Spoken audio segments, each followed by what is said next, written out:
wellness revolution starts now.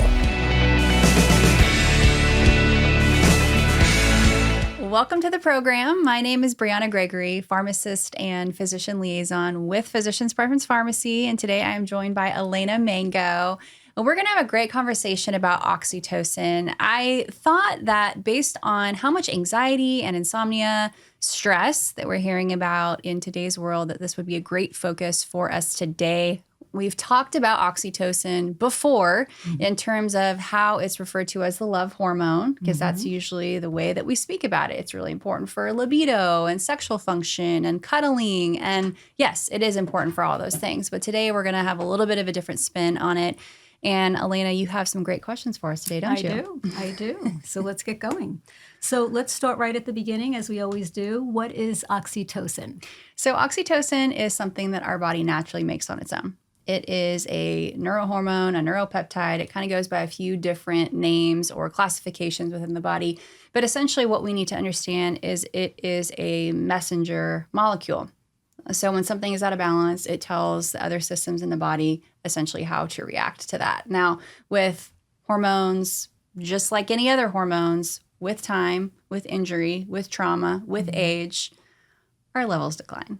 Bummer, right? But it is what it is. So for us to be able to maintain the levels of oxytocin and be sure that we don't experience the symptoms of oxytocin deficiency, we have the opportunity to replace it with compounded oxytocin, which we make at Physicians Preference Pharmacy, which is why we're talking about it today. So again, it is that love hormone, but I think where we need to focus today is oxytocin's place in the fight or flight response. So when we think of fight or flight, we think of it being the opposite system as the rest and digest. We kind of have these two legs that our body lives in, or these two buckets, these two camps. One is literally resting and digesting. We're relaxing, we're healing. The other is I have to be on. I'm at work. I'm stressed. I have to manage that. This is the running from the tiger. This is the running through the dark alley, but running away from someone who's chasing you through the dark alley with a knife. This is the running from the bear analogy that we use. So oxytocin has a really important place in that I'm running from the bear. And so our body can't differentiate between I am super stressed out at work or I'm being chased by a bear. Yeah. Unfortunately, we don't have the ability to do that. So sometimes what happens is that we become deficient in oxytocin when we are in a state of chronic stress, because oxytocin is really important in actually balancing out mood. It really plays an important role in psychological function, in social function, in physiological response. It's produced and released by the brain, and then it floods out to the kidneys and to the rest of the body, basically to tell us how to function and to maintain cortisol. So I think as we move forward with some of these questions, something to keep in mind, and as we think about it from the guest's view, as we think about it from the prescriber's view, as we think about it from the pharmacist's view, what is happening when we have symptoms? Where are those occurring? And one of the things we can do is we can draw back to where are oxytocin receptors present in the body. That really clues us in about where we can come in with compounded oxytocin and help some of these symptoms. So in one of our previous episodes, when we were talking about oxytocin being a love hormone, of course, we focus on how oxytocin receptors are present in the breast tissue and the genitalia. That's super important when we're treating. Today, we're going to talk about how they're present in the brain for managing stress, throughout the central nervous system, in the heart, and so many other places. So really, there's a large implication and opportunity to use oxytocin because of that alone. So in focusing on that stress piece, what are some of the root causes? I mean, tell me, sometimes people don't even know they have the stress, but what would be some of those root causes? So we know that we live in a really toxic world and environment. And I think we also are to the point, hopefully, that we know that inflammation is the driver of all disease. Now, with conveniences, with the ramping up of digital availability and convenience, we're constantly in front of the phones. Yes. We are eating on a convenience diet. We are eating the MAD diet or the SAD diet, the modern American diet, the standard American diet, which is high in fats, high in processed foods. It's basically causing a lot of inflammation. It's high in carbohydrates. That in itself effectively functions as a stressor for the body because we're not supposed to be eating junk like that. Right. It causes a lot of inflammation. So also childhood trauma is a big one that we focus on because I think that some of the literature that surrounds oxytocin therapy is so interesting for those that have experienced childhood trauma and are now adults and respond so well to oxytocin therapy. But the result of inflammation, again, like we talked about a few minutes ago, the body cannot differentiate between I'm stressed at work or even stressed from, these junky foods I'm eating versus I'm being chased by a bear. It all boils down to chronic inflammation. So if you're experiencing chronic inflammation, or if you're eating a diet that is not diverse, it's not actually nourishing your body, if you're constantly spending time in front of the phone, if you've experienced a past trauma like that that's really affected your health, chances are your oxytocin levels have been impacted. Okay, great. Okay. So how would I know if I'm a good candidate for oxytocin? Well, I am a firm believer that we need to be able to understand what's going on in our own body so that we understand how to seek help. A prescription is required to get compounded oxytocin. However, you need to be able to know what to go to talk to your doctor about, right? So when we talk about clinical presentation, we're talking about how do you show up when you go into the physician's office and you say, I have my XYZ chief complaints. A lot of times, people with oxytocin deficiency have chronic fatigue, chronic stress. Again, they've had that childhood trauma. They don't really have a desire for those activities of daily life, which are getting up, making your bed, making yourself breakfast, going to work, having a decent amount of social interaction with people. Not to mention that we've experienced a lot of social isolation as well over the past several years. So if you have experienced that, maybe you start working from home and had a change in your lifestyle, then that can really add up to extra stress, change in environment, decrease in oxytocin levels, also sexual dysfunction. So that's still a huge part of it because even if that's not someone's primary concern, sometimes they feel like their libido is so long lost that it's really not a primary concern, but it still fits in the wheelhouse of oxytocin deficiency. Also delayed wound healing. So when we think about those with diabetes, one of the classic things that we look for is wounds that are not healing or the ability to still sense pressure on the bottom of the feet, for example, neuropathy, loss of nerve sensation, poor circulation is the reason that those with diabetes do not heal well, but oxytocin helps to promote circulation as well. So if you're having delayed wound healing, you may also be a good candidate for oxytocin. Great. Okay. I want to just ask one question. Inflammation, you talked about that. Is it always apparent for someone? How would you know you have inflammation? Can it be subtle? Absolutely, it can be. And I would say it starts in a subtle way, in a way that we don't necessarily recognize. The body is really good at doing its job, which is to keep us alive. If we quote unquote experienced every stressor, every trauma, every little thing that brought us off balance, we would not be functioning well. So when we talk about symptoms is the body's form of communication and talking and saying, hey, by the way, you actually need to change something because this isn't going so well. Right. And that's when inflammation actually shows up in usually the form of headaches or joint pain or maybe even depression or changes in mood. That's when we start to quote unquote notice it. Okay, so interesting. All right, so let's get a little bit more specific here. So let's talk specifically about anxiety and low moods for people who are in that category. Common complaint we hear, right? Very, very common, if not one of the top, which is why I think the three focuses we have for today's episode is really relevant right now. When we talk about anxiety and low mood, or even on the opposite end of that spectrum, someone that's hyperstimulated a lot of the time, we're talking about mental health. We're talking about balance. Just like any other system in the body, we want balance. And so when our mood is out of balance, then we experience anxiety or depression on one or the other spectrum of a balanced mood. But what's important here is also when we're talking about oxytocin, we're talking about the cortisol that's released when we are in fight or flight mode. And so when we're in fight or flight mode consistently, the brain sends a signal to the adrenal glands, which are on top of the kidneys, which then send the message to release cortisol into the body to manage the stress, because that's our stress hormone. Now, oxytocin and cortisol share an inverse relationship. So remember when you were little and you get on the teeter-totter with your friend? This is like getting on the teeter-totter without a friend. It's completely out of balance, and we don't want that. We want to be in balance. We want cortisol and oxytocin to be each side of that lever so that we're in balance all the time. Oxytocin is really important also for having a positive impact on serotonin release. And so that makes more sense when we think about a balanced mood.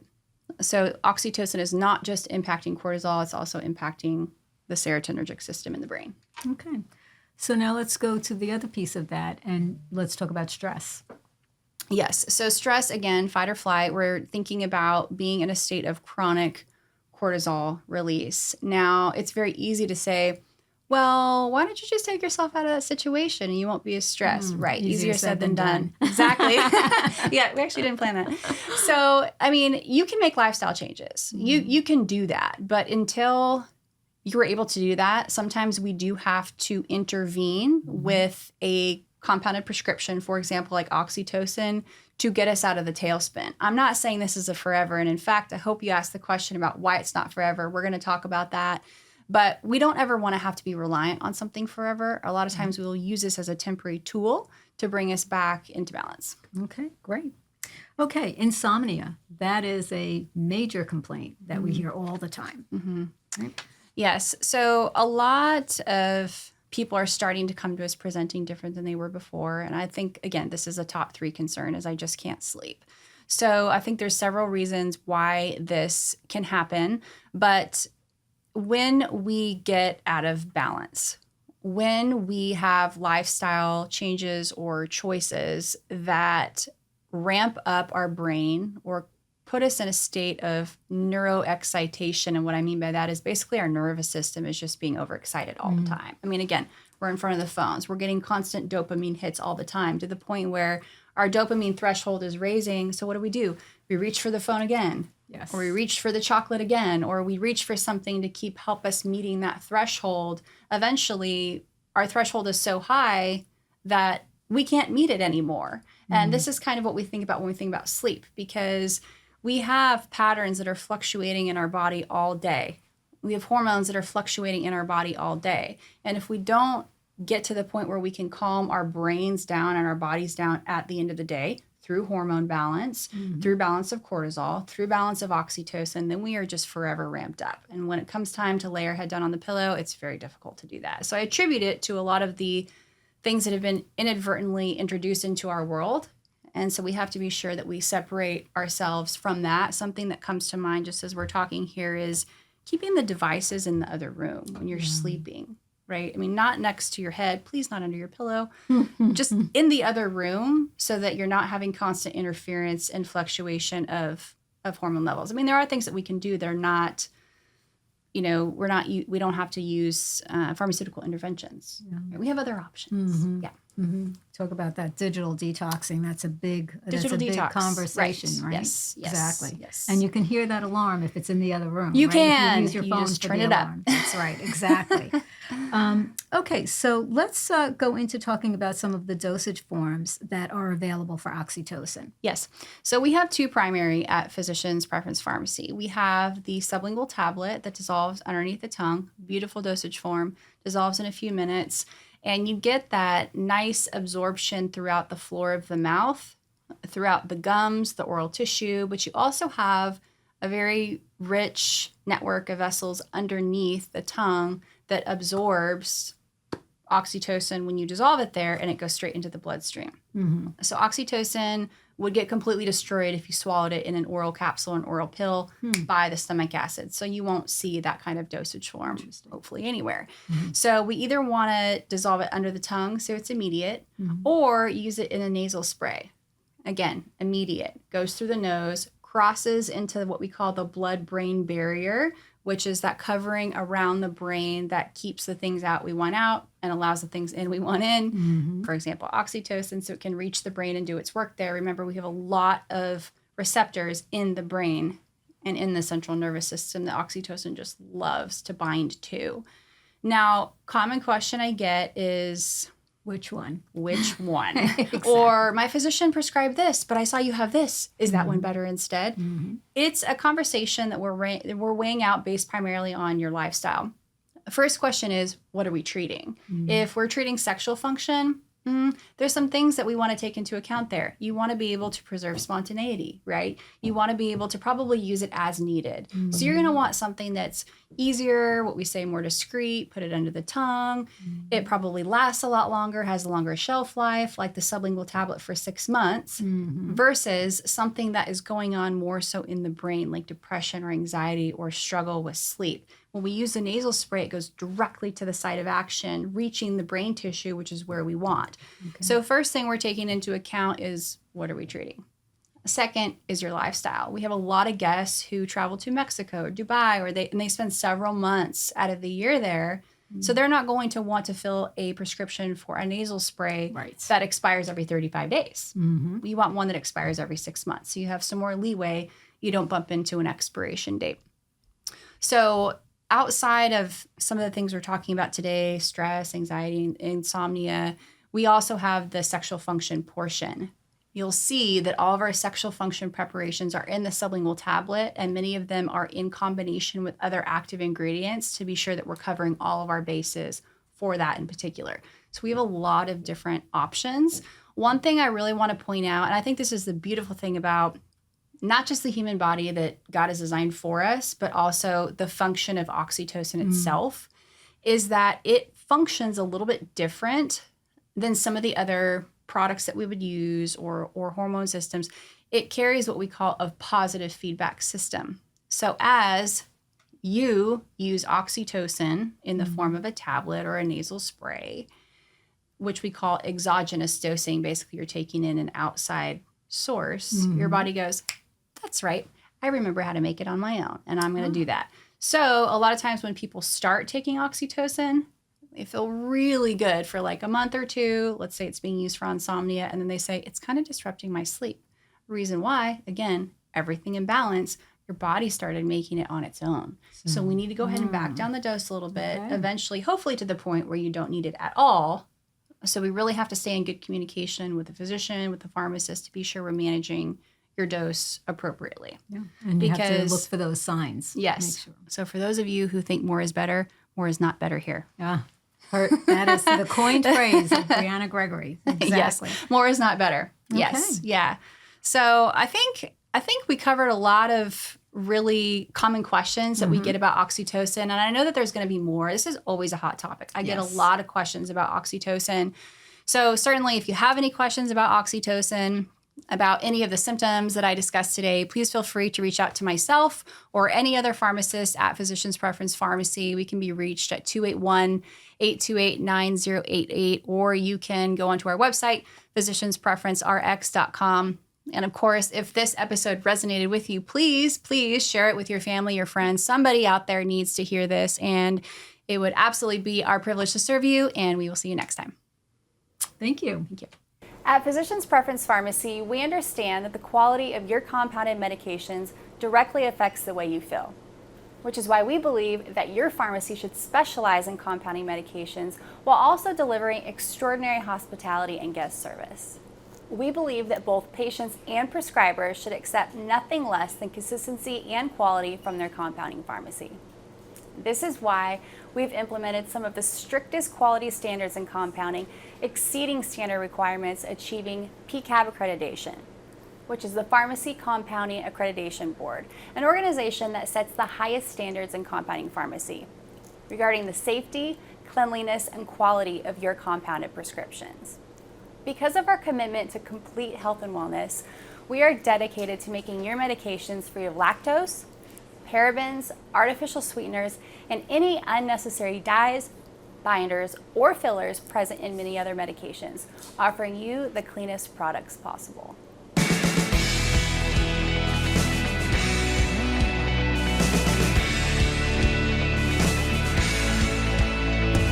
information provided on this program is neither intended nor implied to be a substitute for professional medical advice and is not intended to replace the services of a physician, nor does it constitute a doctor-patient relationship. You should not use information from this radio program to diagnose or treat a health problem or disease without consulting with a qualified healthcare provider. If you have or suspect you have an urgent medical problem, promptly contact a professional healthcare provider or call 911. Dr. Hotze's Wellness Revolution advises you to always seek the advice of a physician or other